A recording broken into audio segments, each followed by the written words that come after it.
this is Miss Wright. As you can see, I just braided my hair up and wrapped it up. So this is what I'm doing right now. I am talking to you guys because I have some things that I want to say when it comes to what I'm doing this season. Okay, so this last season was so rough for me. I think what I'm going to talk about tonight is combining your teams, wanting to be bigger, wanting to have more girls. Sometimes, I'm going to just say, sometimes be patient. I see a lot of teams, we want to combine with other teams, we want to work with other coaches, and sometimes it's not really worth it. I've teamed up with several different people over the years, and I've been burnt most of the time. And this last situation really touched home because it was somebody that was close to me. So it kind of really rubbed me really wrong, you know? So I teamed up with someone, and we began to practice, but her agenda and my agenda was two different things. I think her agenda was to make sure that her daughters get, you know, the best teaching, the best this that they can get. But me, hold on you guys, I think my camera done went dark on me. Because I need to put it on to charger. So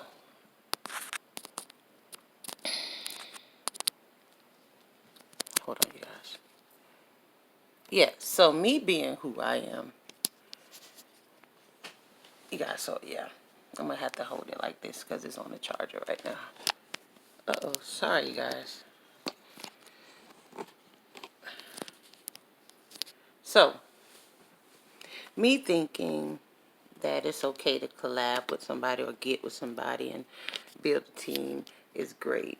First problem you're going to run into is somebody not going to want to lose their name. That was one of my problems I was having. They wanted me to take my name and put it last because they were first, or they felt like their team was longer, or they feel like they had more experience than I did, which is not true, but that was the case. You have more experience. She feel like she'd been around longer than me, so that was one thing. And then I had an issue. We had the issue where I'm one of them coaches. I feel like if you're not ready, you're not ready. I'm gonna cut you. She was one of those coaches. Give him a chance. Don't let him. So it kind of left us in a position where we wasn't ready for an event, which was mainly my event, and we had to miss it. Now, when that occurred, I went into a petty mode of myself. And that's another thing I had to tell people, don't be afraid to say something, because if I would have said something, I wouldn't even felt this way. But I was scared to say something because I didn't want to hurt nobody's feelings and da da da da da. So I didn't say anything, which caused us to miss the event, caused a lot of things to go on. So I kind of drew back a little bit. I'm going to say that. I drew back a little bit, and I didn't want to, you know, for about 3 or 4 days, I was just, but I advised her that I was feeling that way. I let her know I needed some time to, get my thoughts together, and that was that. Now, things transpired, and she did some other things that I would prefer not to talk about, because my point of my video is not to bash anybody. It's just to tell you guys to be mindful when you partnering with somebody. So that situation turned out to be a flop. But I continue. I didn't change my path on what I wanted to do. I still went to that city and I gained some girls. So I am proud of that. But I want you guys to know that everybody is not for you. Everybody's not going to wish you well. Everybody's not going to be on the same page as you. Everybody's not going to support you. So when you combine with a coach, be mindful. If you get with someone and when you ask them, where do you see yourself in 5 years? If they don't say here with you guys pushing this team forward, leave. Don't even work with them. A coach, if y'all are going to do this together as one, at least 5 years should be dedicated to that team. You should be able to say, I see myself in 5 years being here, being a strong coach, helping these girls move forward. But if somebody sit there and say, "Oh, I want to be a coach. I want my own team," then yeah, go ahead and start your own team now. Don't wait. Don't sit around me and learn everything I learned from me for 5 years, and then when it time come, I need you out because oh, I told you I was no. So y'all got to be mindful of that too. These coaches, some of the, especially when y'all get them young coaches, because then y'all get mad when they go off and do exactly what they told. Don't get mad when they do exactly what they told you they were gonna do. They told you I'm gonna get a team. That's what I see myself doing in 5 years. So you can't get mad once it's done. Um, Another thing I want to tell you guys is your expectations of that coach may be too high. So when you get a coach and you say, I want to bring y'all down and teach my team, be mindful that sometimes that routine that they put together for their squad was made by multiple people, not just them.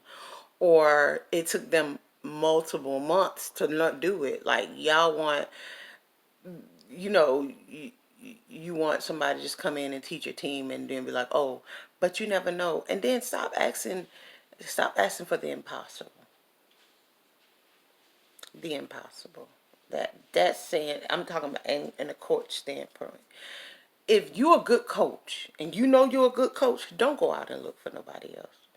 Because then your expectations of them are going to be too high and impossible. You get what I'm saying? You're going to always nitpick. If you want them coaches, don't even bother to go get nobody else. And I'm going to tell you like this. If you are a director of a dance team, not a coach, director, and you don't know dance, don't try and teach them babies nothing. Go get a coach. Go find a coach. That's one thing too. Another thing that we need to all work on is these hosts of these competitions. I went to a competition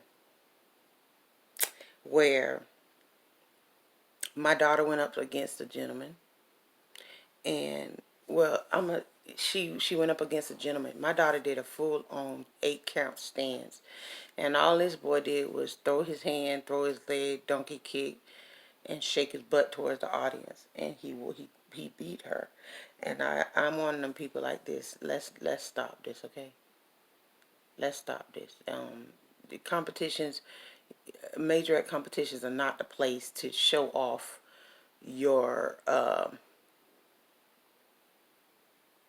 drag queen styles of dance, like just death dropping, turning around, doing a backflip. Come on, bro. Throw me some stands. Give me some, you know, uh, give me some stuff that I can work with here. And when I say drag queen moves, y'all don't get offended. It's true. The moves that y'all have these young ladies do, if you go off and look at the J setters, look in some of the drag shows, look at some them death drops. Okay, all that is part of the drag show. It has nothing to do with majorette. You do not, when you go on a football field and you see them majorettes dance, the most you see them do is the death drop is at the end of a routine to end it, and they get up and walk off gracefully. They don't do all of that in band. Let's be honest. A field show for a majorette dancer is less than 1 minute. A minute and 30 seconds at the most. Um, so we got to be mindful of our host. If they're not gonna, and don't let the host throw a like a contest, and he determines who the winner is. No, if you're gonna do stuff like that, then you need to have at least somebody, your cousin, is not your cousin, but one extra judge, just to, you know, even that out. Because I hate seeing that. I done seen so many kids get beaten by a coach, someone that doesn't, it just don't make sense. And all they do is slapping their butt at the audience and doing stupid stuff. Let's make these competitions real. Now, I'm going to tell y'all this. Florida competitions versus our other competitions that I've been to, totally different. You're going to get the twerking. You're going to get the extra stuff. You're going to get all of that. you're gonna get the, oh, let me see you do this and that. Those Florida competitions. Some of them I seen in other cities, but when I go out of town, like the different places far out to do our competitions, because a lot of people ask us where do we compete at, I try to stick to very, very, very professional competitions. And if I don't like your competition, I see something in your rules, see something I don't like, I'm not going. I could be unpaid for it and I'm still not going to show up. I will tell you, and sometimes I don't even, we just don't show up because I don't have time. Like, and even when it comes to these competitions, it that are biased. I find some of them to be biased. I don't care what nobody says. Some of them are biased. You know who's going to win. You know who's going to be there. And then, let me tell y'all something else. If your team has not beaten anybody in your city, stop saying y'all the best in the city. Stop, okay?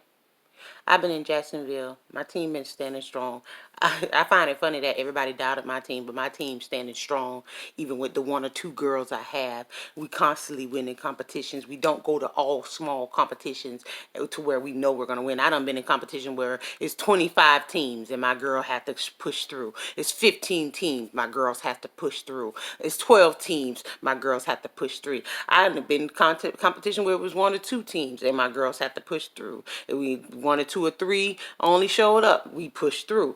But do not, I hate when they do this in Jacksonville, do not, if you haven't been against at least 4 or 5 teams and you've off rip been number one, don't say you're the best. I haven't even done it. Like, I competed against about one or two teams in Jacksonville, and yes, we've come out on top, but that still doesn't make us the best. That just say we went against a couple of teams and we prevailed. You get what I'm saying? So stop with that, oh, you were the best in the city when you ain't went up against the best in the city. And I know people in Jacksonville feel like, oh, their team's the best in the city. Okay, that's fine. But you ain't been up against the best to know that you're the best. So stop it. Like, please. And if I can name a couple of teams, and if you don't know them teams, you ain't rocking. And I ain't talking about no little ass fiery phoenix. Yes, I said it because she petty. And it's certain coaches that's just petty here in Jacksonville to me. So if I say they name, that mean they petty. And be mindful when they come to your competitions, for real. Because 9 times out of 10, they going to say you cheated. Period. But anywho, shade thrown, catch it. Yeah. So, and as for you girls that are looking for teams to be on, make sure your mind is set on what the goal, your end goal is. Don't get on a team if they can't offer you a scholarship to college, send you somewhere, do something. They sending your child somewhere doing something, advancing her. And these coaches, y'all be mindful that there are high schools. Parents, please